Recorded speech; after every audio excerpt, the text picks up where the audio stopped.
Nervous coordination in lower animals. That is the next part of our lesson. Here we will be discussing about nervous coordination in Hydra, which belongs to phylum Cnidaria, and Planaria, which belongs to phylum Platyhelminthes. Both belongs to non-chordates and are considered as a primitive group of animals. Hydra, which belongs to phylum Cnidaria, shows the most primitive type of nervous system. Primitive means less advanced. They show a true, simple and a diffused type of nervous system. It consists of sensory cells and the nerve cells with their fibers. It has got sensory cells, it has got nerve cells, and the nerve cells has got the fibers.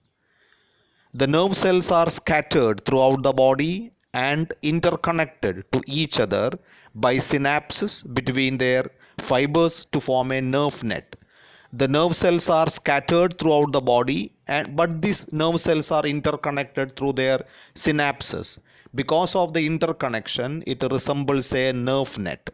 Having a nerve net is considered as a characteristic feature of nervous system of coelentrates, especially Hydra. There are two nerve nets, both in the mesoglia, one connected towards the epidermis and the second towards the gastrodermis. Mesoglia in diploblastic animals like Hydra, the middle germ layer, it is non-cellular, it is jelly-like, and it is called as mesoglia. There are two nerve nets both in the mesoglia, one connected to the epidermis towards the outer side and the other one is connected to the gastrodermis towards the inner side.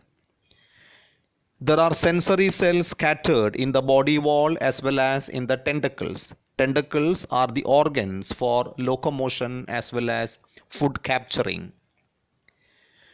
Neurons have fibers, but there are no sensory or motor nerves because there are no sensory organs or specialized motor organs in the body of Hydra. The nerve impulse shows no polarity or direction. It can come from any part of the body and can go to any other part of the body. Thus, in Hydra, activation of sensory cells can happen at any point, and from this point impulse can be carried throughout the body in any direction. That is why it is called as diffused, thus bringing movements of the body or tentacles. As I told you, tentacles are the organs for food capturing and locomotion. The diffused type of nervous system is the first important landmark in the evolution of nervous system among the animals. That is, the diffused type of nervous system is an important landmark in the evolution of nervous system among the animals. It is seen in Ctenophora as well as in the enteric system or gut wall of higher animals including humans. The next group of animals after Cnidaria is Ctenophora. Even in Ctenophora we get a nerve net type of nervous system, and it is also seen in the enteric system or gut wall of higher animals including human beings. This is the diagram showing the tentacles and the nerve net. One can see the nerve net diffused throughout the body, which can receive impulse and which can receive stimulus and transport the impulse to any part of the body through the nerve net.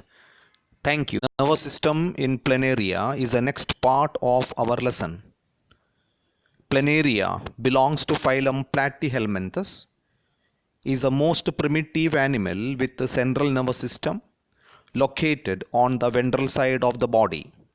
Earlier we discussed about the nervous system in Hydra. Hydra shows a very simple diffused nervous system in the form of a nerve net. Hydra belongs to the phylum Cnidaria, while Planaria belongs to phylum Platyhelminthes, which is the next phylum after Cnidaria in non-chordates.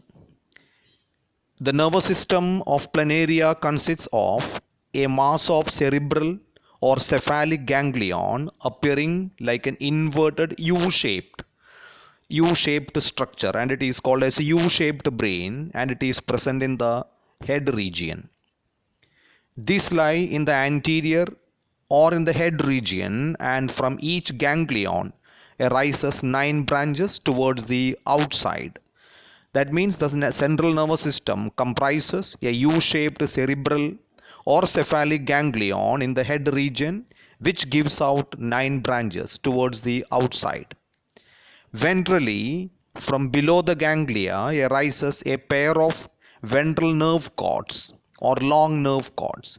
That is, this U-shaped cephalic ganglia gives out a pair of ventral nerve cords or long nerve cords. These nerve cords are connected to each other by transverse nerve or commissure in a ladder-like manner. The peripheral nerve plexus arises laterally from the ventral nerve cords.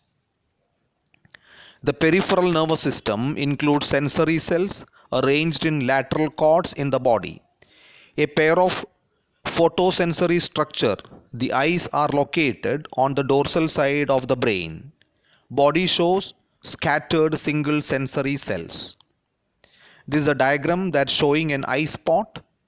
Outer to that there is a U-shaped cephalic ganglia, which is also called as a brain. From the cephalic ganglia there arises long nerve cords. The nerve cords are interconnected by transverse nerves resembling a ladder.